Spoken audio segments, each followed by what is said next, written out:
excited to share with you one of Everest Mountain Foods' greatest little secrets. This is our Hungry Hunters meal.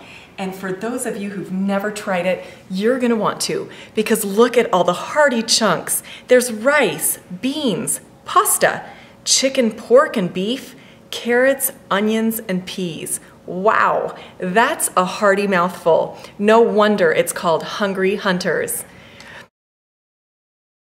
This is a complete meal and is perfect for backpacking. It's great protein and it gives you sustained energy. Let me show you how simple it is to prepare. You just take 1.5 cups of boiling water and then 1 cup of this hearty mix. Throw it in your boiling water. Make sure it's nice and stirred.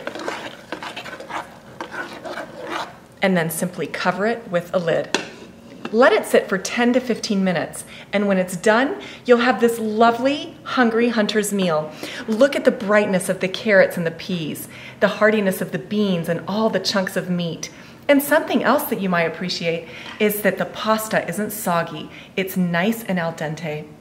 Now, one of the things that sets Everest Mountain Foods apart from all other food storage companies is that they don't pre-cook their meals. What we do is we combine all the different elements, the freeze-dried vegetables, the pasta, the freeze-dried meats, and the sauces. And when you cook them, they cook for the very first time. That's why the texture is so like homemade. It'll feel like your mom just served you right up. Now, if you're concerned about space like most campers and hikers are, you'll like to know that this can has 24 servings. So if you even have to put it in a Ziploc bag and carry it with you in your backpack, it's light, it's hearty, and it gives you lots of servings to enjoy. So if you're in the market for a great hearty meal with all the nutrition, the protein, and the oomph that you really need for sustained energy, Hungry Hunters is the one for you. Thanks for visiting us at Everest Mountain Foods, and enjoy all of the foods we have to offer in our online store. With Everest Mountain Foods, more value, more nutrition, and better dinner.